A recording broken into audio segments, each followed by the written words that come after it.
Good morning, ladies and gentlemen. It's the old guy Jack here. I've been working on this bike of Byron's here for about 2 hours this morning, trying to get some wires straightened out. The turn signals that I almost had working, except for one light before,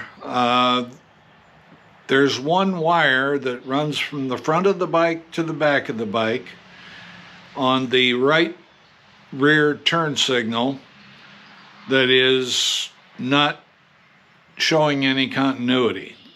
So the choice I could have is to disassemble the whole wiring harness and well, I don't even want to get into that.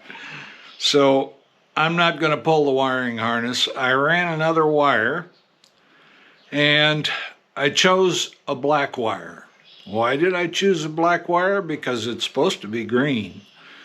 Well, I chose a black wire because I don't want it to show up as being real obvious, because I'm going to just tie it to the existing wiring harness.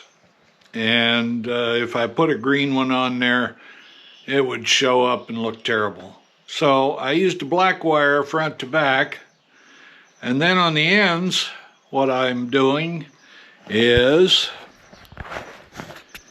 I'm putting some green heat shrink over the end of it. And so it'll, you'll still put green to green when you get down to the end, and it'll be the same up in the headlight up there where the other one is. So that should take care of the problem. The only thing is, when I used my heat gun to shrink this wire, it died. I mean, it went up in sparks. So now I know I got another heat gun someplace, but finding it might be a problem. So that's where I stand right now. I got to shrink this one, and then I'll have to put some green wire on, or green heat shrink on the one up in the headlight bucket, and I'll go from there. So I'll be back when this thing is all working, and we'll test the turn signals and show you how they work. This is the old guy signing off for now. Well, shucks. Well, ladies and gentlemen, we finally got the turn signals working. Well, sort of working. They're not flashing, but all of them light up. Let me put it that way. When you turn the key on, it happens to be right now on the left side, and you can see the front left is on. You can see the indicator light here in the tachometer is on, and you can see that the rear tail light is on the left side. And if you switch it over, you can see that the indicator light is still on. You can see the front turn signal, and you can see the rear turn signal. What you can't see is any flashing. That's because this little guy here is sick. And I've ordered another one, real Yamaha parts. That thing goes between $120 for a used one to $200 and some for a new old stock.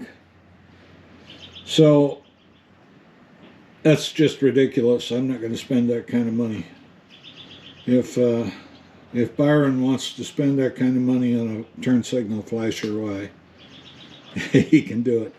Anyway, the problem I had was the green wire was not going back to the rear turn signal. And the connector on that green wire is the one where all the wires, all the green wires come together. You see there's 4 of them on this. So, but this is the wire that goes all the way back to the right rear tail light. And so I put in a new wire, and I used black because I didn't want it sticking out with a green color there. And I just put green heat shrink on the end, on both ends, to identify it. And I'll just put in a few more of those cable ties, tie it up tight to the main wire harness, and it'll be just fine.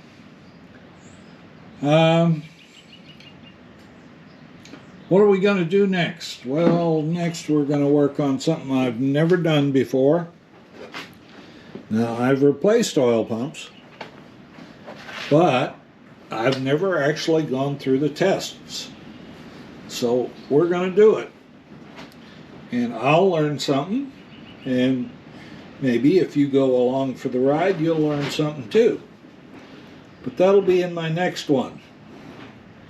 I think we're going to try and figure if we can replace these foot pegs.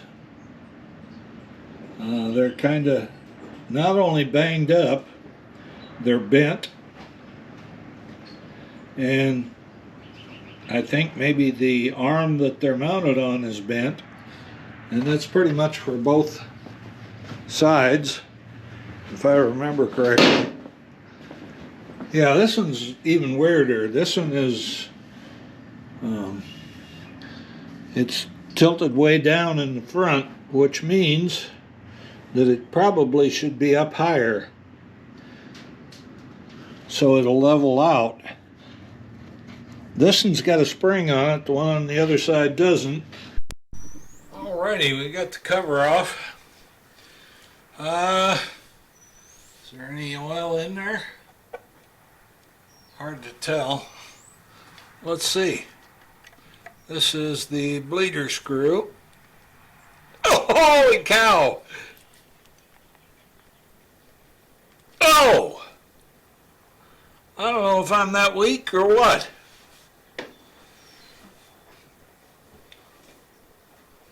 I'll be right back. All right. Let's see which one of these fits best. That one does. These are JIS, by the way.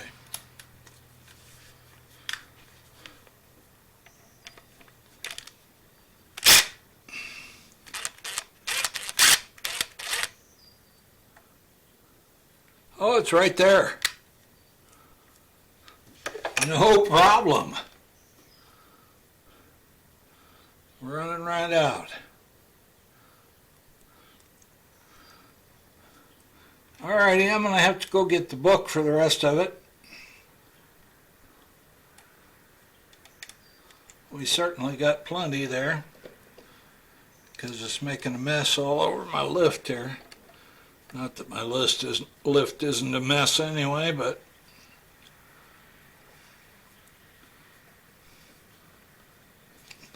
there's that.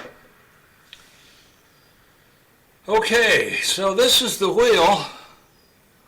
We're going to have to put a mark on it,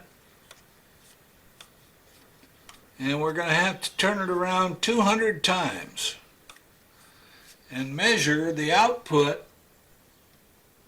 in milliliters, I think. So let's get set up to do that, and we'll bring you back.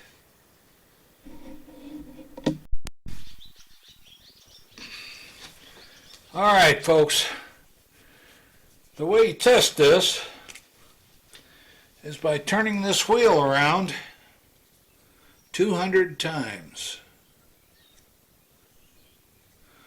So we're going to put a black mark on there. And first thing we're going to do is we're going to turn it around till we see a bubble come out up here. That will mean the tube is all the way full. And we'll be measuring an accurate amount of oil from the pump. So away we go, and I'll speed this up probably so there's no sense talking.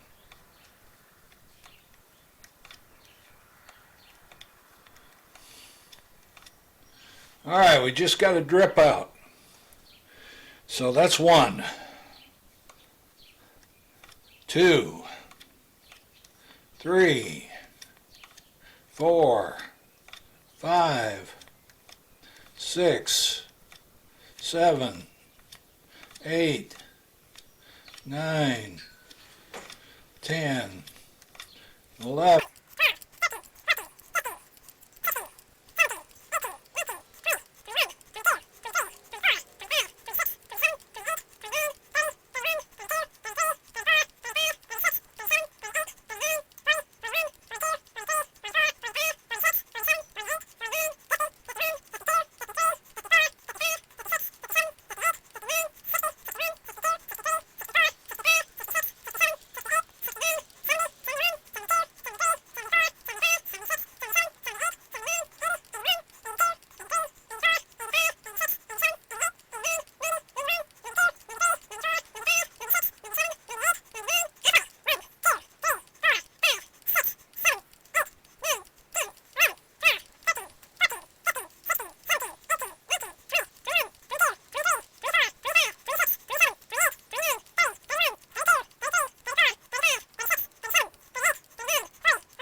$200.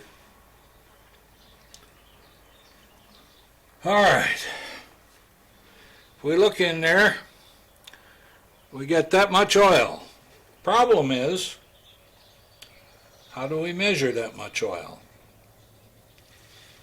Well, I ordered some vials that are calibrated in cubic centimeters, and they were marked as out for delivery, but I never got them.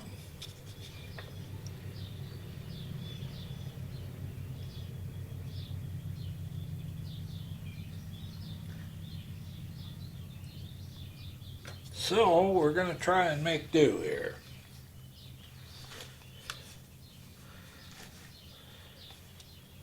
Oh no, I don't want it to spill out.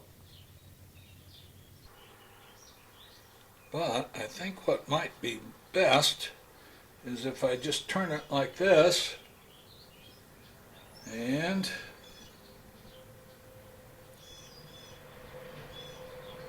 we're looking at just a shade over 9 cubic centimeters. You can't see it, I'm sure, against this, but 9 centimeters, cubic centimeters, or milliliters, is just what you need from this thing. With 200 strokes, the throttle being held wide open, as you can see there, and me with blisters on my thumb. So, ladies and gentlemen, this oiler is working great.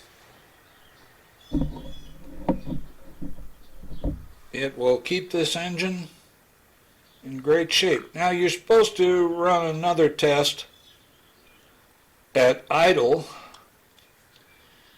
but, you know, most of the people that ride these bikes don't idle all that much. They either shut it off when they shut down or quit what they're doing, or they keep going, one or the other. So I think the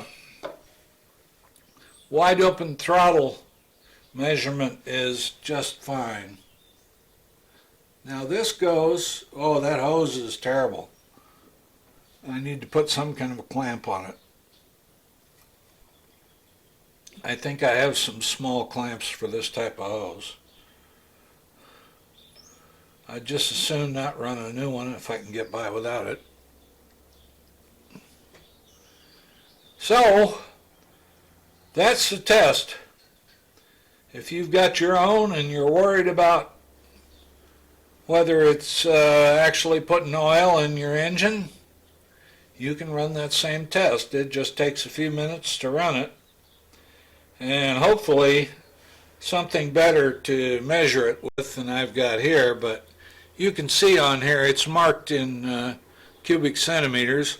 We were about right to this center mark here, and that is half of 20, so we were just a little under that, so I'm assuming that's 9. Well, we finally got around to doing our little test on the oil pump, and everything looks good there. So next thing we're going to do is going to be the fork seals.